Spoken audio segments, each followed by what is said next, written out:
Hello, my lovelies, and welcome to episode 41 of the Prosperous Yogini Podcast. So, today's episode is the third part in this three-part series where I have been particularly talking to those of you that are graduating, newly qualified teachers, or in the first couple of years of your yoga teaching career.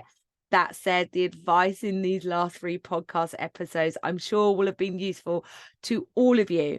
And it can be an easy trap that we force ourselves into where we think we should be further along than we are, often as a result of comparing and despairing, comparing ourselves to other people, assuming that their journey, their path should match ours. One of my favorite questions that I will pose to those in my mentorship program when these feelings of frustration, or I should have done this and I should have achieved this by now, come up, I'm like, what if you are right where you are meant to be? And I can't remember the episode number now, but a few episodes ago, I did talk about the benefits and the need to have frustration, contrast, things go wrong, and failure in our yoga business in order for us to really refine what it is we want to do and how we want to work. So today's episode is about expanding beyond perhaps that initial fear of like, oh my God, I'm going out and teaching. I'm teaching. There's a class here. I'm teaching Real Bodies. I've somehow managed to get a couple of people to come along to this class. How do I go out and talk to more people so more people come? Let's just imagine there's a situation where you've done that. You've gone out for a few months now. You've been teaching. You've got this established class. You've got a core group of people who are coming to you every week. And you're starting to think, okay, this doesn't stress me out quite as much as it used to. I have the capacity perhaps to expand. I have the capacity to to perhaps grow. Now, before we talk about expansion and growth, I want to just pause and stop and celebrate. If that is you, if you've recently qualified, if you've made the intention, taken the action to go out and teach, you set up that class, you found ways of marketing, talking to people, whatever that is, and you've got a core group of people, however many it is, and even if it's two or three, then there's a core group of people who are coming back to your yoga class every week. That core group of people show you that you are needed, because if you can get two or three, you can get 10. If you can get 10, you can get 20. This is how we expand. And I'm a major fan of what I call compassionate expansion, expanding at a rate, at a pace that is right for you. Because we might think we want to be further along. We might want to think we want to have X, Y, and Z, but that expansion could potentially come with so much stress that we're not ready to meet it. I always like to refer to the universe at this point and think the universe has our back. The universe knows what we are ready for. Even if I'm going to say I find myself in this place sometimes, even if I disagree with the universe. So before I go into sort of like your options for expansion in growing your yoga business, I do have to tell you the story. I'm not sure if I shared this story yet when I first started out. So I'm there, I'm qualified, I'm ready to teach, and I go and book 3 classes, right? This is how not to expand. 3 classes in my local village hall. I think it was like Monday night, Wednesday night, and Saturday morning. I was so excited to get teaching. I met the guy who did the rentals of the village hall. And I'm like, yeah, I want Monday night. Can't believe they were available. Like, this is going back 14, 15 years ago. I know this is harder to find now, but my local village hall had Wednesday night, Monday night, and Saturday morning free. And I was like, yeah, but I'm going to run classes. And there I went off and I was like, yeah, 3 classes a week. This is going to be perfect. And it was getting closer and closer and closer to the start date of these classes. And I suddenly realized that, what was I thinking? I was like, I'm not just got to fill 1 class, I've got to fill 3 classes. And I'd left it really to the last minute. And long story short, I cancelled all 3 slots in my local village hall. The gentleman renting the village hall was not all too impressed with me. No money had exchanged hands, and I did offer to pay, I think. I don't know now. But no money's exchanged hands. He'd had 3 booking slots with me, and I just had completely, grossly underestimated what was needed to just go out and teach. So it kind of blotted my copybook book, for want of a better word, with my local village hall. And that's how I ended up going sort of like to an area that was only 15 minutes up the road, where a group of my friends were living. And I said, look, I'll teach you, I'll rent this village hall, it costs this amount, you pay me £2 a week, we cover the rent, I get to practice teaching. And that interestingly became the place where I then expanded out into my regular class, inviting non-friends, members of the public I didn't know into my class. And back then you could put a flyer up, you could put an advert in the newspaper, and those things were marketing back then. And I'm sounding old, aren't I? Back in the day, back in the day before social media. Yes, back in the day before social media. I easily get sidetracked, but whenever I say that, I do remind myself that I move in some worlds, some groups where there's lots of course creators and people with online businesses and people who've been doing online business for very many years. And they will talk about, listen, we were running our online business before social media. So for those of you that have listened to last week's podcast episode and are sinking into social media overwhelm, like, so social media is just one way that you can market to people. It's not the only way that you can go out and talk to people. And there may be better ways, particularly local reach. There may be better ways than posting endless reels on Instagram. Anyway, so I built up this one class in this local area. Originally, it'd be my friends. Then I got a bit braver, invited members of the public to come, charged a bit more. And I got myself to a state where I had like a good class number. I think it was like a steady 15 people a week in this class. And this is where I'm imagining you are right now for this advice. Okay.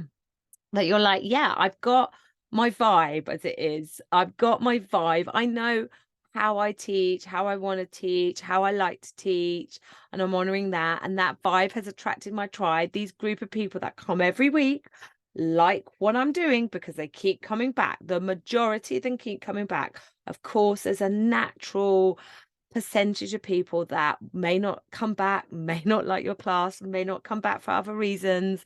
But overall, you've got that core group of people, and you're starting to feel like this is no longer as stressful as it was when you first started out. Remember when you were like, I am spending hours planning, maybe writing a script, feeling like you were running around like a headless chicken trying to promote the class. Or sometimes there's that feeling actually of just shouting everywhere, but shouting into the void and no one hearing you. And you're like, it's okay. All of those efforts, all of those endeavors that I made have all added up to this point in the future now, where I have this core group of people coming to class every week. And it's happening. And it's no longer a mega stress for my nervous system. I have the capacity to expand. Whereas if I was still in that place where this one class was really, really stressful, taking up a lot of my time, and then I'm like, well, I better do more and I need to do more and I need to expand. Can you imagine what the effect of that is on my nervous system? That's not compassionate expansion. That's a surefire way to burnout. And we often see and hear that term burnout and women and why we might get burnout. But one of it is we're putting pressure on ourselves to do more and be at a certain place at a certain time. Okay. So let's just say then, okay, I've got my vibe, I've got my tribe. Amy, what is next? What might compassionate expansion look like for my yoga business?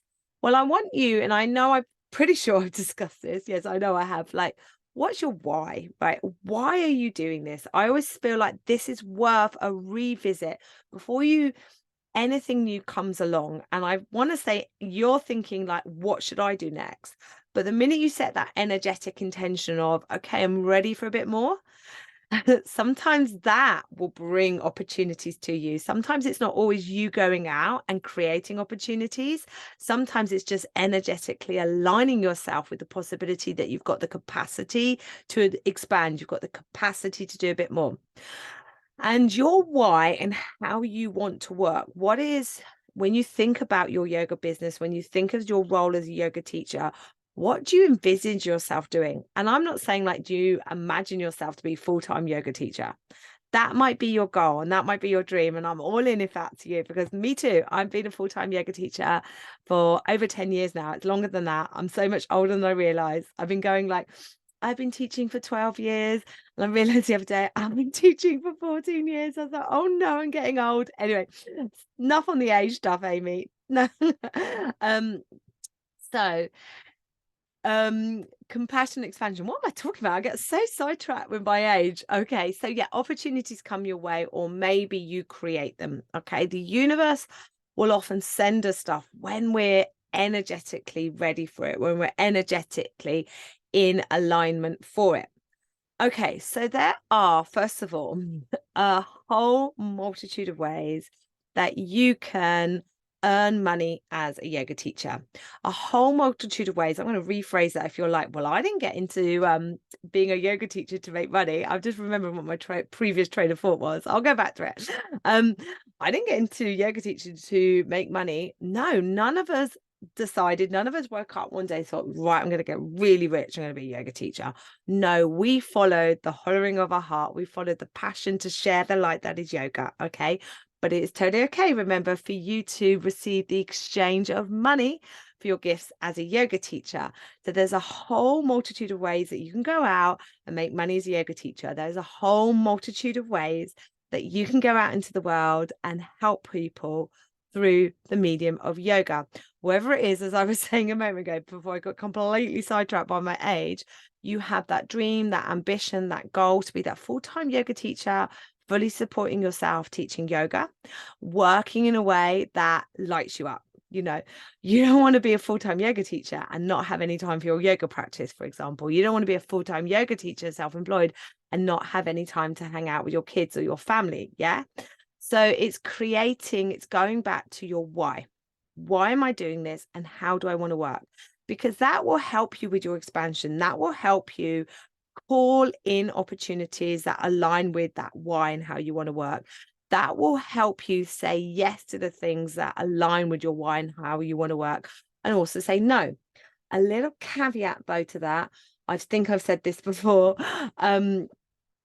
when we're starting out, and particularly when we're expanding, when we're not sure what it is we want to do and how we want to work and how we might want to expand, remember my saying, if you don't go, you don't know. Sometimes it really does actually serve us to say yes to something if we're not sure and see how it goes. Because remember, nothing is fixed.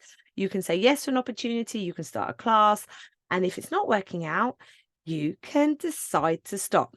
So I've got my one class. Where would I recommend you go from there? Well, if it's an evening class, you could consider a daytime class. Obviously, it depends on your availability if you're also working part-time. So you could rinse and repeat the same class. Let's say I'm teaching a Monday night vinyasa yoga class at 6 o'clock. There's nothing stopping you doing that on a Friday morning at 9 o'clock, or an early one before everyone goes to work. Or perhaps there's a capacity to do a second evening class. Maybe you'll go out on a Monday night and the Thursday night and teach 2 vinyasa classes a week. Or maybe it's going to work for you to do Saturday mornings. So you're not creating extra planning. You're not learning anything new in terms of like demographic. You're repeating the class that you've got. Now, that can work. There does come a point where you can perhaps repeat yourself too much. Let's say you go, oh, this class is really full. I'm going to teach 4 vinyasa classes a week. And you potentially put yourself in a position where you've got X amount of students that are going to come to that class, but you've just spread them across 4 classes where perhaps you could accommodate them in 2 classes. So you're not working smart with your time. So just be wary of that. If you're thinking of expanding your teaching time, how many times you're going to go out in person or online and teach a physical class, then it does sometimes benefit us. And this was a thing that I did it unplanned, but it really worked for me, is specializing in a specific demographic. So I finished my yoga teacher training course, and then I went out and trained in pre and postnatal. Meant that I had a specialism that helped me stand out in my local area. But more so than that, it meant that I could craft a schedule, a weekly schedule that wasn't always the same class. So I would teach, trying to think, like when I had my studio and probably my fullest teaching schedule, I was teaching like a Tuesday evening pregnancy yoga, vinyasa yoga, a Thursday evening vinyasa yoga, postnatal rehab. Then I was doing a Tuesday, I think, on Friday morning, toddler yoga, mum and baby yoga, and a Saturday morning vinyasa yoga and pregnancy yoga. I was teaching like 10, 12 classes a week at one point in my career, but it worked because not every class was a vinyasa class. That worked for me in terms of demographics, targeting different people.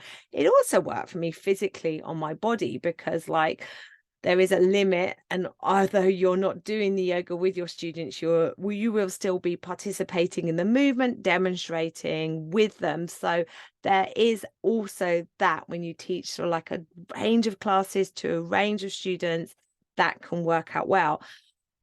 But you're not thinking, yeah, I'm going to teach pregnancy yoga because I will work right with my timetable. You've got to have a passion to serve pregnant women. You've got to have a passion. If you think I'm going to work with people with mobility issues, I'm going to focus on chair yoga. You've got to really have a passion. You've got to want to serve this specific demographic for it to fully work for you. If it comes from a place of, I'm just going to, Amy told me to expand my teaching schedule. Amy told me to specialize in pregnancy yoga. It worked for her. No, you've got to have a real passion. I had a real passion and still do to serve bumps, mums and little ones in my local area, particularly as when I was training pre and postnatal yoga, I was also growing my first baby. What would work really well is if you have got like a strong style and Ashtanga Vinyasa style class, what can work really well alongside that is yin yoga. And I just so happen to have an online yin yoga teacher training course. So I'll put the link in the show notes, or do hop over to amyyoga.com and check out that course, because you can start training with me today and expanding your teaching schedule with yin yoga, which is a great contrast for you physically in your body and your students if you're teaching them a really strong class.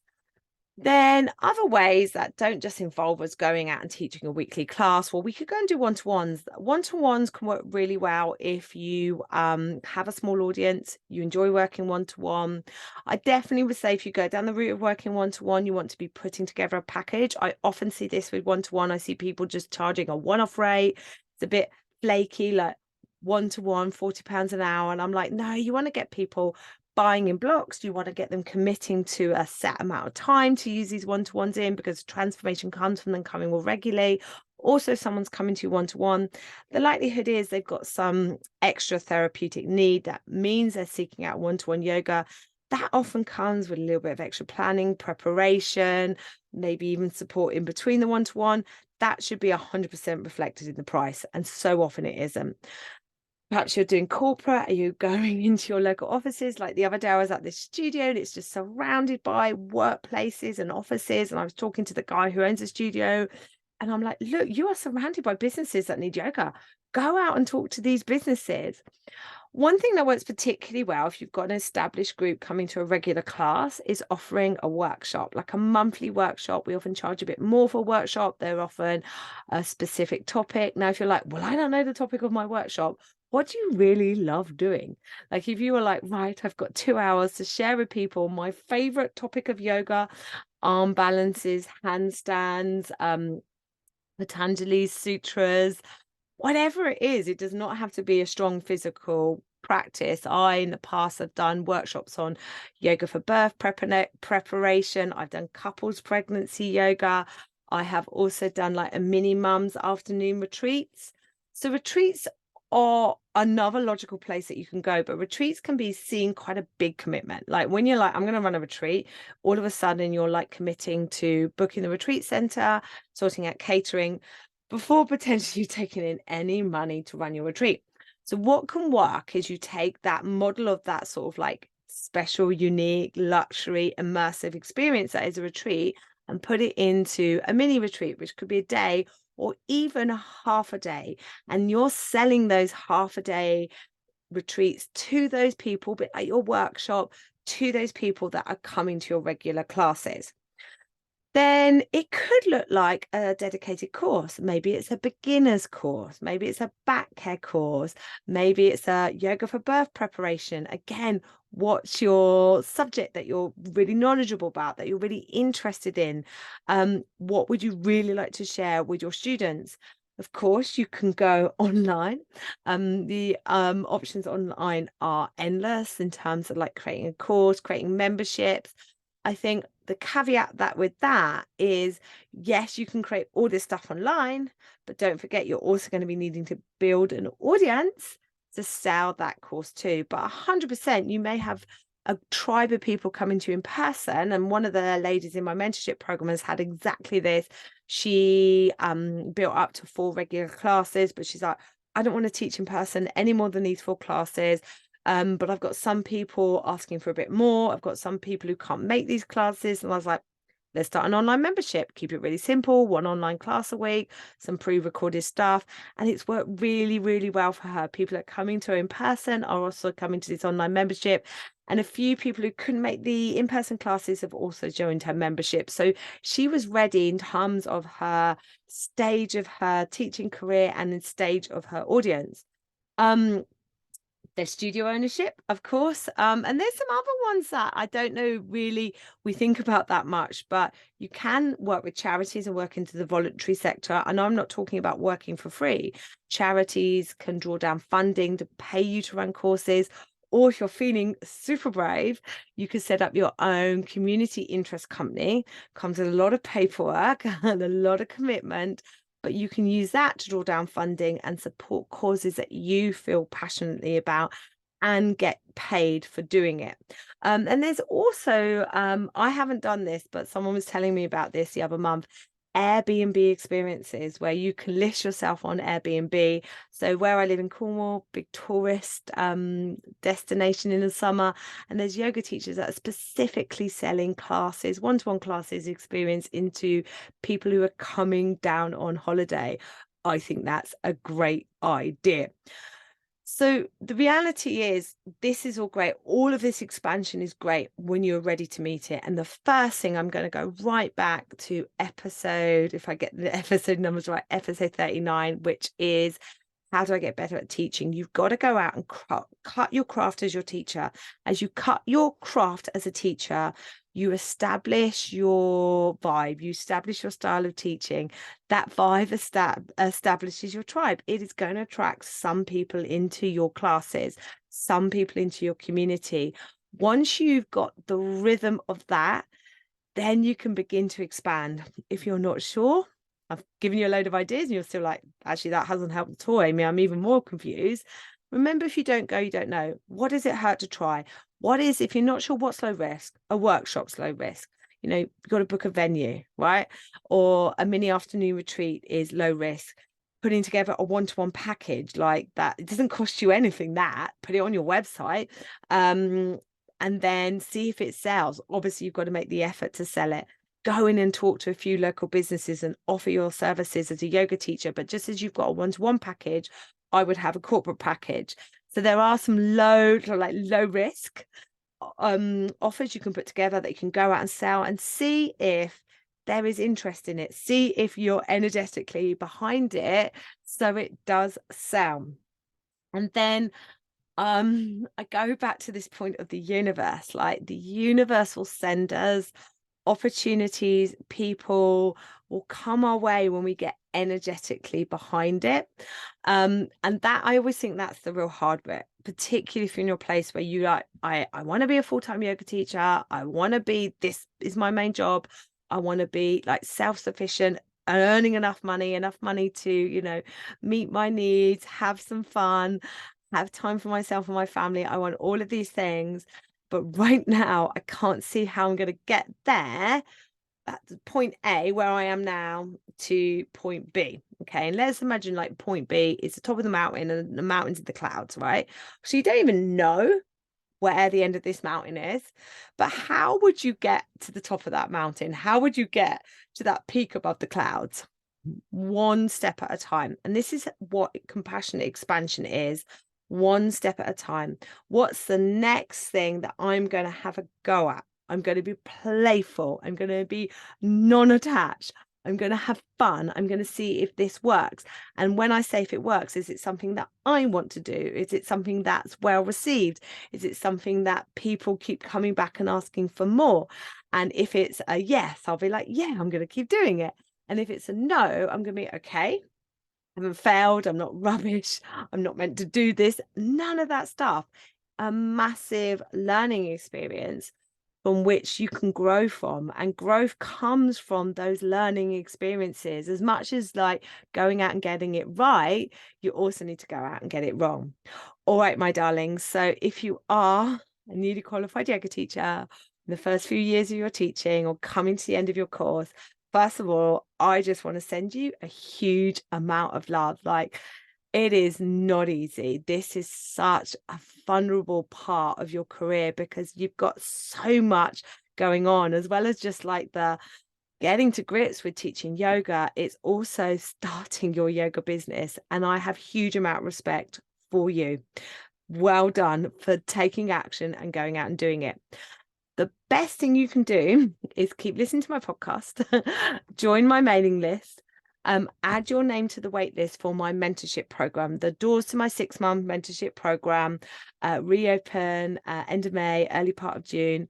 And this is absolutely perfect for you if you are looking to really, really, really get your yoga teaching career off to the right start. It is so hard to do this stuff alone. Those that are in my mentorship program right now, quite a few of them are newly qualified yoga teachers, and all of them are really benefiting from my support, my years of wisdom, my guidance. And the net result is they are having success in terms of starting their classes, filling their classes, and then us having lots of fun making plans on how we will compassionately expand their business. I would love that to be you too. All right, my darlings, well, I will see you all next week for episode 42.